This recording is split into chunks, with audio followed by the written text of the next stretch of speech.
Lunes 3 de febrero, muy buenas tardes, me da mucho gusto acompañarle nuevamente en la emisión comunitaria Noticiero Guatevisión. Soy Pamela Valdés, quédese con nosotros, tenemos mucha información que compartirle a usted. Arrancamos. El miércoles último, la Policía Nacional Civil capturó al médico José Fernando Arroyo Vega, quien en 2016 fue condenado por lesiones leves que causó a una paciente que se sometió a una cirugía. Ayer fue detenido por no cumplir la sentencia. Un tribunal en 2016 encontró culpable a Arroyo Vega por lesiones leves causadas en un glúteo a una paciente de 30 años. La intervención quirúrgica ocurrió en diciembre de 2009 y un mes después la paciente presentó complicaciones. En el juicio se estableció que el médico y cirujano no tenían los conocimientos y especialidad como cirujano estético, y en la condena se le impuso multas por 68,000 quetzales. Esas sanciones económicas no las había pagado y por esa causa fue detenido. De esto hablaremos más adelante y haremos un enlace con Edwin Pitán y Fernando Cabrera para que nos cuenten más detalles del caso y nos aclaren dudas. A petición del Buró Federal de Investigación, FBI por sus siglas en inglés, las fuerzas de seguridad capturaron a Francisco Santos Sweet, o Francisco Andrés Manuel, quien es investigado en Estados Unidos por 3 delitos, según lo confirmó el Ministerio de Gobernación. De acuerdo con el informe policial, en el 2019 habría cometido los delitos de secuestro de una víctima menor de edad y por transportar a una víctima menor de edad con la intención de participar en actividad sexual delictiva. El hombre fue puesto a disposición de un juzgado de turno y luego fue trasladado a la capital, pues su captura es con fines de extradición. La Fiscalía de Migrantes de Tapachula, Chiapas, México, informó al Consulado de Guatemala en Comitán de Domínguez sobre el hallazgo de 3 cuerpos en el tramo de Chamic en Ciudad de Cuauhtémoc, estado de Chiapas. Se sospecha que podrían ser los cuerpos de los guatemaltecos desaparecidos el fin de semana último. Los guatemaltecos desaparecidos son César Haroldo Castellanos Vázquez, de 51 años, Luis Alfredo Toledo Salmerón, de 51, y Memphis Gualberto Andrino Marroquín, de 29. Se conoció que los guatemaltecos habrían realizado un viaje desde Antigua Guatemala con rumbo a Comitán de Domínguez para realizar una visita a familiares. Sin embargo, el 30 de enero sus familiares perdieron comunicación, por lo que se requirió apoyo para localizarlos.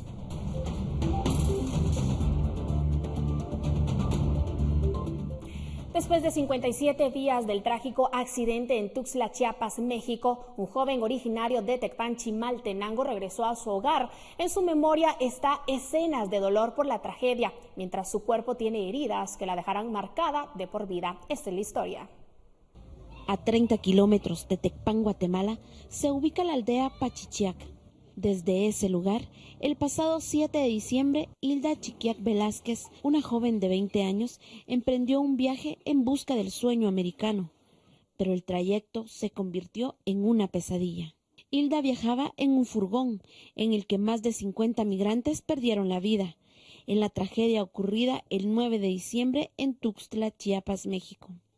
Del accidente, Hilda únicamente recuerda cómo los bomberos la rescataron entre los cuerpos sin vida de decenas de migrantes. La trasladaron a un hospital donde le realizaron 3 operaciones debido a múltiples fracturas que sufrió en la pierna derecha y clavícula. Iba con ilusiones, sin pensar que pasaría todo lo que pasó. Cuando me sacaron ahí en el tráiler, ahí me desperté y me llevaron ahí en el hospital. Y después estuve 15 días en un hospital donde me operaron. Me pasaron en un hotel, pasé 3 semanas ahí y después me pasaron aquí en Guatemala. Según testigos, 11 eran los migrantes originarios de Chimaltenango quienes iban en el furgón accidentado, de los cuales 5 retornaron a sus hogares, 6 fallecieron y los cuerpos ya han sido repatriados. Cuando reaccioné, solo nada más que agradecí a Dios que me dio otra oportunidad de vida más. Reportó para Noticiero Guatevisión, Emi Sánchez. Una persona murió, otra resultó herida este jueves en la ruta a Boca del Monte cuando un vehículo chocó con el furgón de un tráiler. Los bomberos voluntarios fueron requeridos por el accidente de tránsito ocurrido en el kilómetro 12 de la ruta a Boca del Monte, Villa Canales, donde encontraron a personas afectadas por el choque.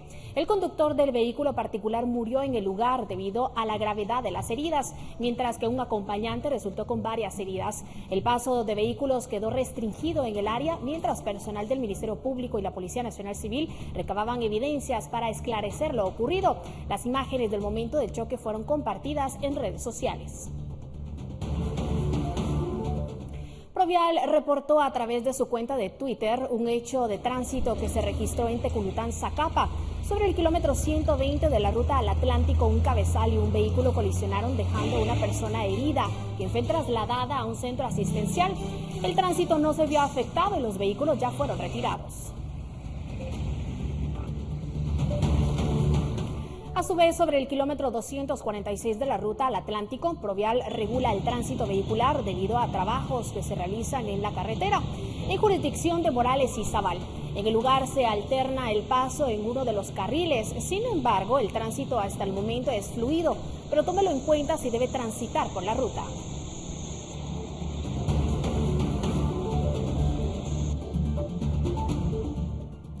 Una densa capa de ceniza del volcán Santiaguito cayó este día en San Martín, Zacatepeques, ubicado a 19 kilómetros de la cabecera departamental de Quetzaltenango. El polvo volcánico cubrió los campos, los techos de las viviendas. Los vientos que azotan esta región han trasladado el residuo volcánico hasta regiones de San Marcos. La ceniza que desde hace una semana cae sobre regiones de la Bocacosta de Quetzaltenango, este día se trasladaron hacia una región más cercana a la cabecera departamental de Quetzaltenango, específicamente al municipio de San Martín, Zacatepeques, que esta mañana amaneció con una caída inusual de ceniza sobre los campos y las viviendas. La población se dio a la tarea desde tempranas horas de la mañana de limpiar la ceniza que cayó y que se depositó sobre los campos, los diversos sembradíos de papa y hortalizas, así como los techos y los vehículos. La actividad, aunque fue normal en este municipio, pues asustó un poco a los vecinos, quienes desde hace 30 años aproximadamente no veían un fenómeno similar al que ocurrió este día. Pues por primera vez yo en mi persona lo he visto que cayó demasiado. Sí, al levantarnos hoy en la mañana ya todo estaba lleno de ceniza, la ropa, todos los carros estaban llenos de... Nosotros nos dimos cuenta cuando amaneció, no escuchamos nada en la noche o en la madrugada. No es la primera vez que cae ceniza aquí en San Martín, Zacatepeques. Creo que lo que siempre ha ayudado, digamos, a que esto no ocurra es el aire. Aquí es una corriente de aire súper fuerte la que pasa, ¿verdad? Entonces considero, tal vez siempre se ha dado, pero por el aire que hay acá en San Martín, pues nunca había pasado. Ahora que está todo tranquilo, no hay aire, vemos esto y la verdad, raro para todos, pues. Sí, bueno, hemos visto en la Bocacosta, pero aquí en San Martín sí es la primera vez. Buenos días. Pues buenos días, que ahí sí que haga una buena limpieza en donde la persona mire donde hay mucha ceniza, ¿verdad? Y pues cubrirse, no salir mucho cuando haya caída de ceniza, ¿verdad? Porque causa muchas enfermedades en la piel. Pero ahora sí se exageró el volcán, que es bastante lo que hizo erupción, ¿verdad? Pero bueno, ahora sí que estos son cosas de la naturaleza y contra la naturaleza no se puede hacer nada. Entonces nos queda limpiar acá. Creo que todos lo están haciendo en todas sus casas igual. La Coordinadora para la Reducción de Desastres CONRED, así como los diferentes cuerpos de socorro, Cruz Roja y bomberos voluntarios de las diferentes compañías en estos municipios, emitieron ya diversos boletines de advertencia para la población en prevención y para salvaguardar su integridad. Desde Quetzaltenango, para Noticiero Guatevisión, Maynor Top. Y la actividad que mantiene el volcán de fuego tiene en alerta a autoridades de los departamentos de Escuintla, Chimaltenango y Zacatepeques. Esto debido a que comparten comunidades ubicadas en las faldas del Coloso. Según el último boletín del INSIBUME, este genera columnas de gas y ceniza que alcanzan los 4.700 metros de altura sobre el nivel del mar.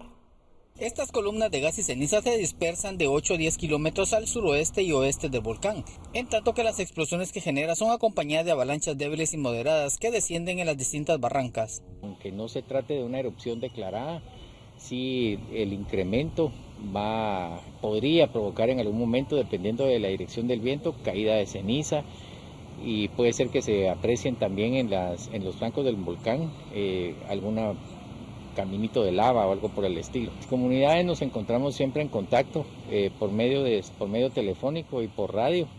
El día de ayer pues no nos reportaron nada, pero nosotros sí, a la hora de tener alguna información más de incremento o algo, ya lo hacemos por medio de las municipalidades y también directo a cada una de las Colredes. Pese a que la actividad está en los parámetros normales según la Conred, se han reportado caída de finas partículas de ceniza en Panimaché 1 y 2, Morelias y Santa Sofía. Algo que resalta en la Conred es que por estar en época de verano los caminos a las comunidades están en buenas condiciones. Sin embargo, el riesgo sigue siendo los flujos piroclásticos. El volcán de fuego lo que se dan son flujos piroclásticos, los cuales pues sí bajan hasta unos 200 kilómetros por hora. Y por eso la recomendación a la gente es que a la hora de existir alguna recomendación por parte nuestra o por parte de alguna de las autoridades, que evacúen inmediatamente, no estar esperando porque realmente ya no les va a dar tiempo si se tardan mucho en evacuar. Para Guatevisión, Carlos Paredes. Arranca con Toyota. Toyota Yaris Hatchback. Precio 119,990 quetzales. PBX 1705. 80 años. Cofiño está.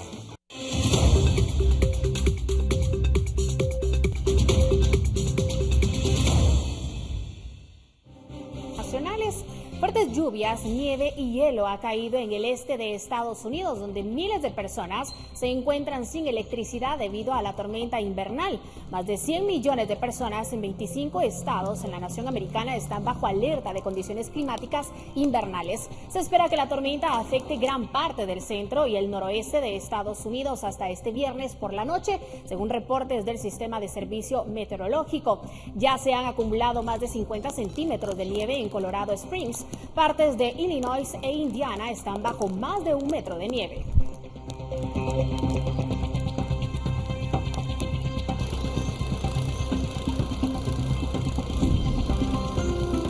La muerte en Argentina de 23 personas por consumir cocaína adulterada adquirida en un barrio de escasos recursos de la provincia de Buenos Aires ha generado gran conmoción social.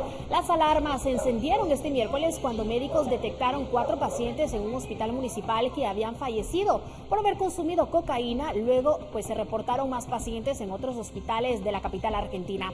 Según los últimos datos de la provincia de Buenos Aires, ascendieron a 84 personas hospitalizadas por el consumo de droga adulterada, de las cuales 20 están con respirador en hospitales de 12 localidades.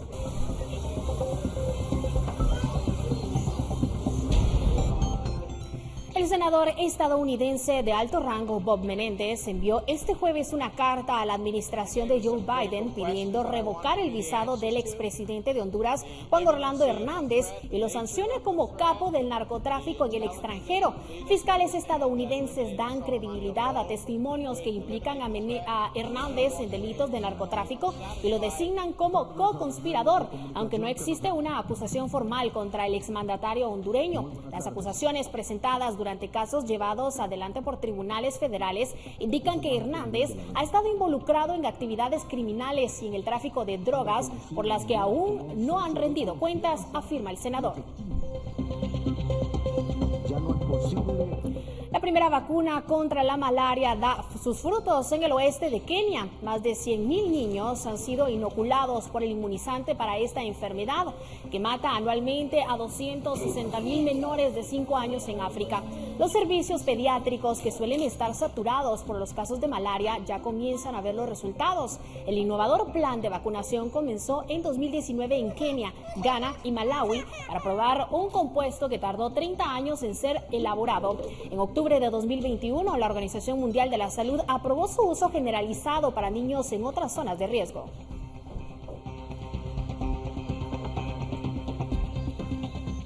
El líder del Estado Islámico, también conocido como ISIS, murió en una redada nocturna llevada a cabo por Estados Unidos en Siria. El presidente Joe Biden se dirigió a la nación este jueves para informar sobre los detalles de la misión. Veamos.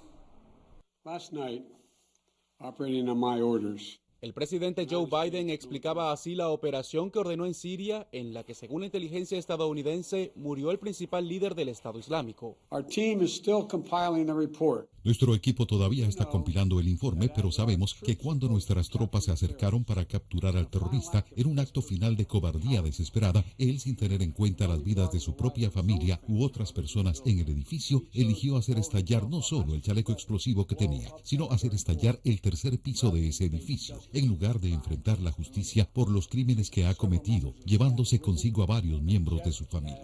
La redada tuvo como objetivo eliminar a Hajib Abdullah, quien asumió como jefe de ISIS en octubre de 2019, pocos días después de que muriera el ex líder al-Baghdadi, durante una redada estadounidense en la misma zona. Seguimos atentos, estamos preparados. La operación de anoche sacó del campo de batalla un terrorista importante y ha enviado un fuerte mensaje a los terroristas de todo el mundo. Iremos tras ellos y los encontraremos. Funcionarios de la administración consideran que el golpe degradaría significativamente al grupo terrorista.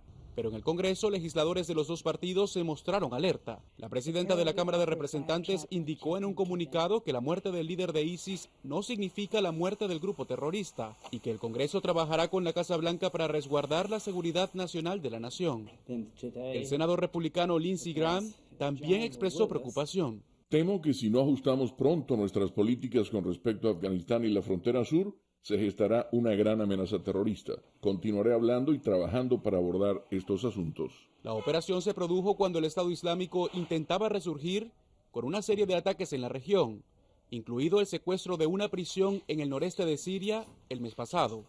Jorge Agobián, Voz de América, Washington. Arranca con Toyota. Toyota Yaris Hatchback. Precio, 119,990 quetzales. PBX 1705. 80 años. Cofiño está.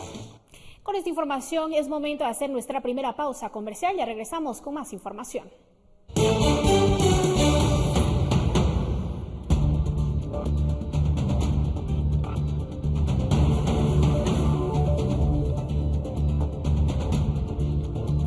Al volver de esta pausa hablaremos con el caso de un supuesto cirujano plástico detenido y señalado por daños a una mujer. Volvemos con esto.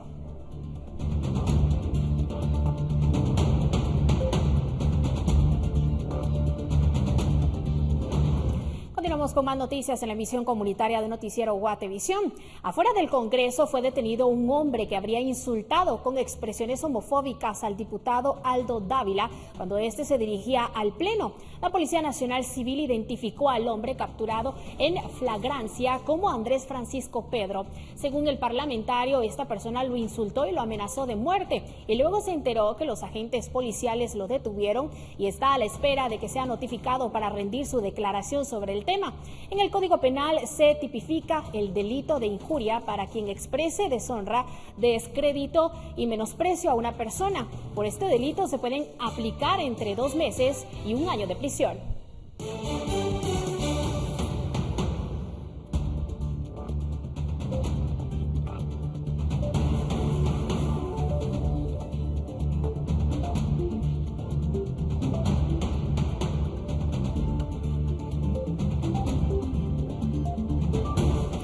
Como ya le adelantábamos al inicio de la emisión y antes de la pausa, este jueves se le ha dado seguimiento a la situación legal del médico José Fernando Arroyo Vega, que fue capturado ayer. Él, como mencionamos, en 2016 fue condenado por usurpar las funciones de un cirujano estético y afectó a pacientes con malas prácticas. El periodista Edwin Pitán nos detallará qué pasó con él este jueves luego de su detención. Adelante, te escuchamos. Bienvenido.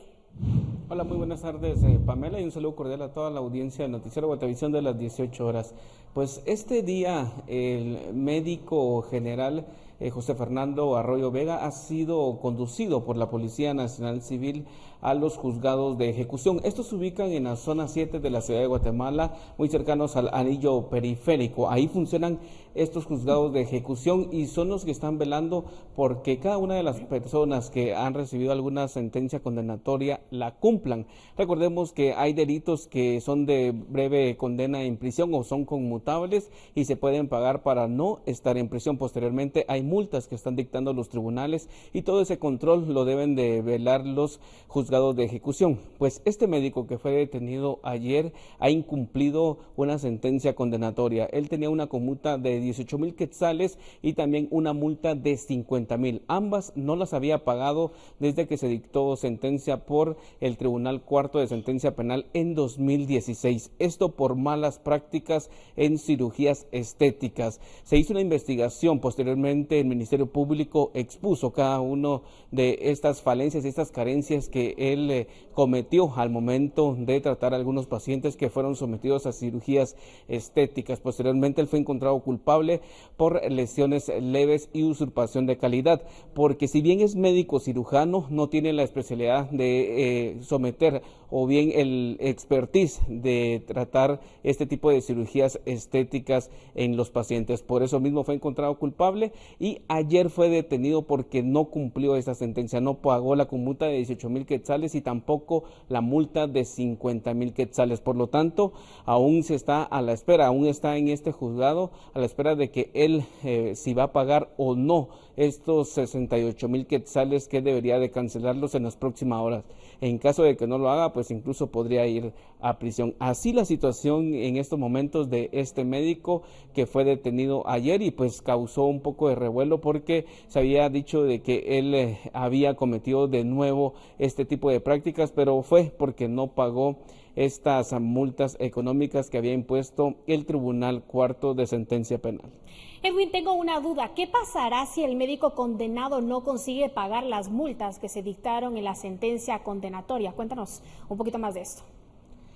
Como indiqué anteriormente, son 68,000 quetzales, 18,000 de conmuta y otros 50,000 quetzales de una multa que impuso el tribunal en 2016. Ha tenido varios años para pagar estas cifras, pero no lo ha hecho. Se le ha llevado o se le ha conducido a este juzgado de ejecución penal en zona 7 de la ciudad de Guatemala. Si él no paga esta conmuta y esta multa, él deberá de ir a prisión. Esto se estará resolviendo en las próximas horas. Por el momento no se ha celebrado una audiencia, simplemente el abogado o el asesor legal de este médico está tratando de obtener estos documentos legales para posteriormente pagar esta multa y esta conmuta, que al final es una cifra de 68,000 quetzales. Si no la paga, pues irá a prisión. ¿Qué se sabe de la condena que recibió este médico en 2016? Este caso específicamente es de una paciente que llegó a la clínica que funcionaba en ese momento en zona 14, una mujer de 30 años que en diciembre de 2009 se sometió a una cirugía estética. Posteriormente, un mes después específicamente, y así lo detalla el Ministerio Público, ella empezó a tener algunos problemas de salud justo en el área en la cual se sometió a esta cirugía estética y según lo que se expuso y lo que se logró probar ante el tribunal, él había inyectado un tipo de aceite que se usa en aviones a esta paciente. Por eso tuvo estas complicaciones de salud y eso fue un mes después de haberse sometido a esta cirugía. Posteriormente ya se detalló en el juicio que él no contaba con el expertise o los conocimientos para poder realizar estas cirugías estéticas porque es un médico cirujano, pero no con este tipo de especialidad. Bueno, y es muy importante que las personas sepan identificar muy bien cuando una persona realmente es profesional y está especializada en esta área, que seguramente vamos a hablar más de este tema en la siguiente emisión, así que lo invitamos a estar pendiente también de nuestras plataformas digitales. Muchísimas gracias, Edwin, por acompañarnos y compartir con nosotros esta información. Que tengas una excelente tarde. Nosotros nos vamos a una pausa comercial.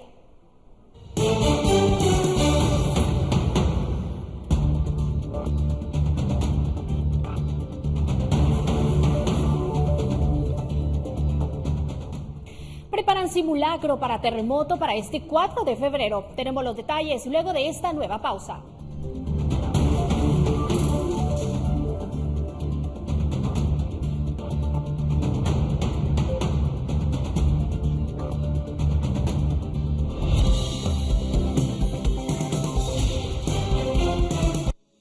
La confianza es el fundamento de toda relación humana. Gracias por depositar tu confianza en CFS Corredores de Seguros. Presenta. Ya estamos de regreso y es momento de conocer lo que nuestros televidentes nos han compartido a través de WhatsApp. Recuerde que usted también puede enviarnos sus mensajes o denuncias para Guate Reporta al 4003-3859. Blanqui nos envió un reporte que tiene que ver con la situación de los usuarios del servicio de transporte de pasajeros. Nuestra televidente manifestó su preocupación por el doble costo del precio del pasaje que afecta gravemente a los adultos mayores y a las personas que viajan diariamente para ganar el sustento diario. Ahora les mostraremos las imágenes que captaron cámaras de seguridad en un centro comercial de la zona 14 de la ciudad capital. El video muestra a un hombre que supuestamente hurta objetos de valor de un vehículo que estaba en el estacionamiento. El malhechor abrió la puerta de su vehículo y puso las luces para evitar ser visto. Sin embargo, todo quedó grabado.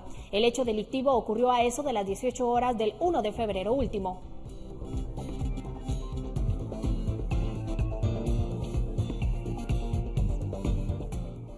Finalizamos con el reporte que recibimos de Antigua Guatemala, Zacatepeques. Se trata de un televidente que manifiesta su rechazo al auge de los proyectos inmobiliarios en los alrededores de la ciudad colonial, porque afecta la masa boscosa. El reporte da cuenta que la municipalidad local autoriza estos proyectos con el argumento de que dará plusvalía a los terrenos del área. Gracias. Gracias CFS Corredores de Seguros por estos 18 años, siendo la buena experiencia de estar asegurado. Presentó. Como le contábamos antes de la pausa, a 46 años del terremoto de 1976, Guatemala pondrá a prueba este viernes su capacidad de respuesta de asistencia humanitaria ante un eventual terremoto de gran magnitud, durante un simulacro en el que participarán representantes de Centroamérica y República Dominicana. Se prevé que este 4 de febrero en la ciudad de Guatemala suenen las alarmas en todas las zonas anunciando un terremoto, con el objetivo de conocer la capacidad de respuesta de asistencia humanitaria ante un evento de gran magnitud. Miembros de los cuerpos de bomberos voluntarios, municipales y departamentales del Batallón Humanitario de Rescate y de la Cruz Roja representarán a Guatemala en el evento. La CONRED adelantó que en el simulacro habrá un terremoto con una magnitud de 7.2 en la escala abierta de Richter, con réplicas, edificios colapsados y población afectada.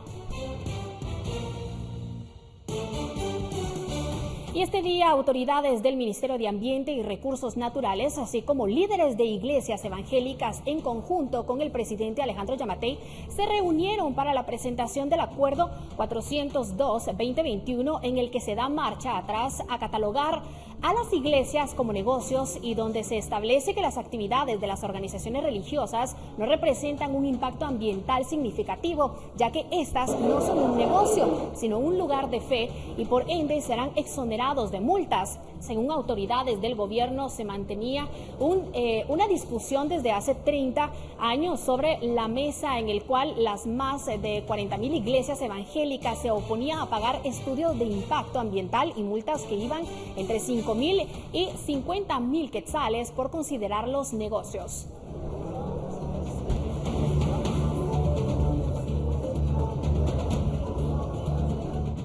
Fracasa la iniciativa de organizar los horarios de los buses que viajan de Quiché a Guatemala. Los transportistas no se pusieron de acuerdo, pero sí coincidieron en que el desorden en los horarios de salidas de los buses provoca que los pilotos se corran y provoquen una gran cantidad de accidentes, especialmente en la ruta interamericana. Después de varias horas de discusión, los transportistas de Santa Cruz del Quiché y Joyabaj no lograron alcanzar un acuerdo para organizar el horario de salida de los buses que viajan de Quiché a Guatemala.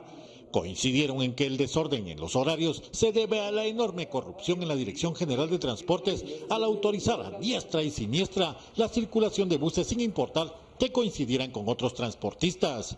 Ese desorden ha provocado una gran cantidad de accidentes que han enlutado a decenas de familias. Siempre en el grupo de Joyabaj hay algunas personas de empresas que están reacios a querer el reordenamiento, el ordenamiento. De ninguna manera, al contrario, estamos dispuestos a sentarnos con la autoridad que corresponda, no por quien no tenga la autoridad. Las autoridades de la Dirección General de Transportes aseguraron que el desorden en los horarios, la velocidad y la falta de educación de los pilotos han provocado los recientes accidentes en la ruta interamericana con buses que viajan de Quiché a Guatemala. Además, evidenciaron que hay rutas que fueron asignadas a una sola persona y esta las alquila ilegalmente a otros sin importar lo que hagan los arrendatarios. Mire, los horarios autorizados están de 10, 15 y 20 minutos en algunos lugares. El problema se da es cuando salen buses a la ruta principal de otros municipios. Ahí es donde se da la circulación de camionetas o de buses, como se llamen, y empiezan a pelear pasajes. Eso también lo vamos a regular. Los representantes de la Dirección General de Transportes afirmaron que harán otra convocatoria, pero no dieron ninguna fecha.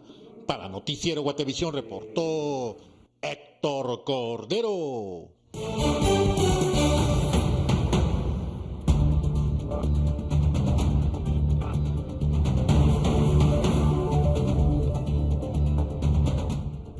Preocupa aumento de contagios de COVID-19. Casos son confirmados incluso en una brigada de socorro. Volvemos con más.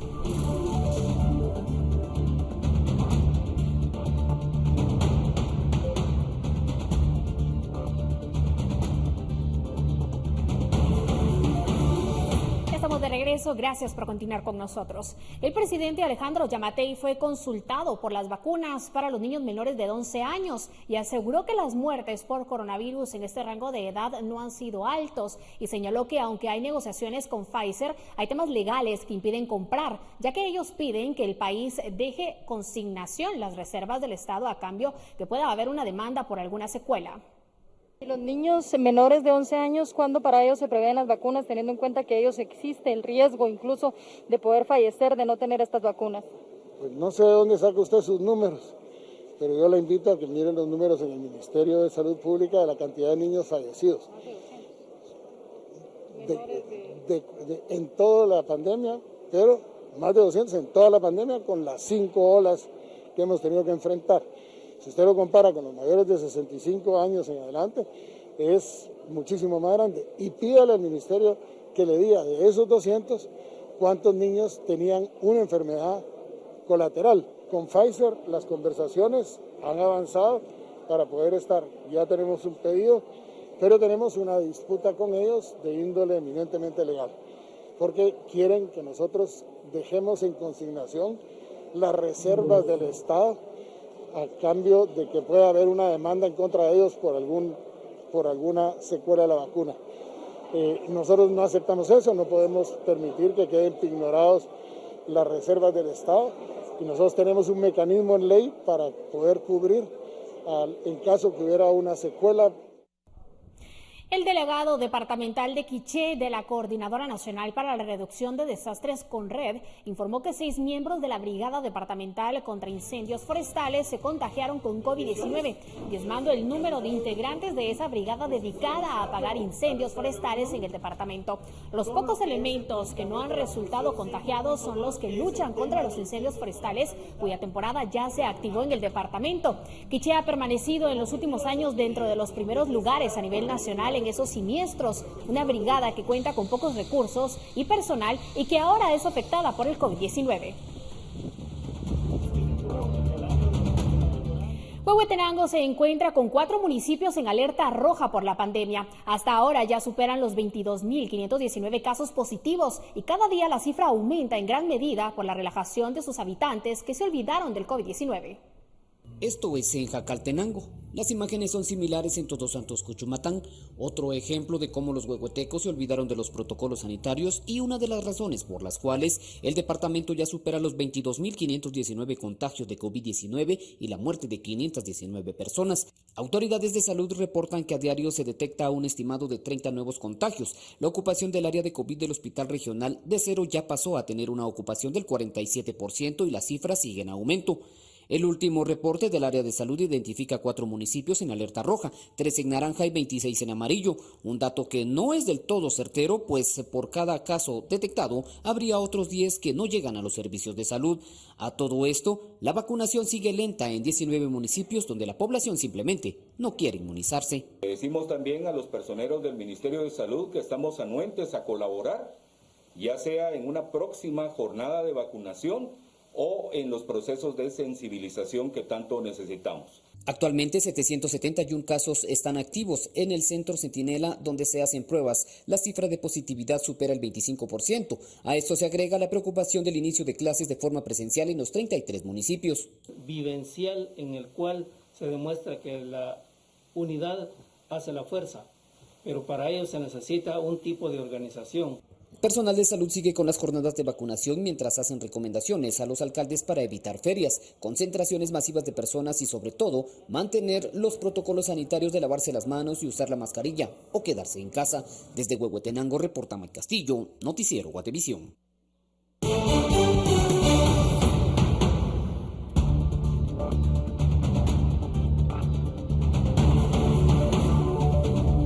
Y déjeme contarle que los creadores de uno de los murales más grandes de Latinoamérica contaron su hazaña artística y el mensaje intrínseco de cada una de sus obras. ¿De qué se trata? A continuación en la siguiente nota. Así luce uno de los murales más altos de Latinoamérica y del mundo, según el Records Guinness. Está en Buenaventura, Colombia, y mide 40 metros de alto y 11 metros de ancho. Fue pintado a mano en 1990 por 6 artistas durante 7 meses, entre ellos Bernardo López, quien desde su taller nos contó las peripecias para lograrlo. Pues en esta época no habían los andamios que hoy tenemos, fue una cosa de mucho riesgo y de mucho peligro, pero logramos realizarlo y ya hace 30 años engalana la ciudad. Del grupo quedan 3 artistas y la cuota femenina es de Ana Morales, que en cada pincelada plasma su contemporaneidad, el aquí y el ahora, para ella su búsqueda interior. Es básicamente paisajística, figurativa, contemplativa, pero a pesar de lo contemplativa y a pesar de lo romántica es muy contestataria. Las obras de los acuarelistas de San Cipriano se exponen internacionalmente, por lo que para sus creadores se ha convertido en un vehículo para el mensaje latinoamericano hacia el mundo. La falta de abundancia, lo que ya no existe, la inequidad social y hasta la migración son narrados en sus lienzos. Son una contemplación de los colores y también un llamado de atención. Porque la costa pacífica puede ser una de las regiones más ricas del mundo, pero también encierra una de las pobrezas más grandes. Pese a los alcances de sus obras, estos maestros se aferran a un taller alejado de la ciudad, casi que remembrando el pequeño pueblo donde iniciaron y del cual tomaron su nombre, San Cipriano. Diva Lizeth Cash, Voz de América, Buenaventura, Colombia. Llegó la hora de despedirnos de la emisión comunitaria de Noticiero Guatevisión. Muchísimas gracias por habernos sintonizado. Lo esperamos más adelante con más información de la emisión estelar y también esté al tanto de nuestras distintas plataformas digitales para seguir informándose. Los dejamos con esta nota curiosa. El Real Jardín Botánico de Gran Bretaña presenta su festival anual de orquídeas, convirtiendo el sureste de Londres en un derroche de color tropical y flora que celebra la biodiversidad de Costa Rica. La exhibición de orquídeas se inauguró el pasado fin de semana y que ha tenido como tema este año al país centroamericano, aclamado por la conservación de su medio ambiente. La presentación muestra más de 5,000 orquídeas, algunas nativas de Costa Rica. Soy Pamela Valdés, que tenga la mejor de las noches.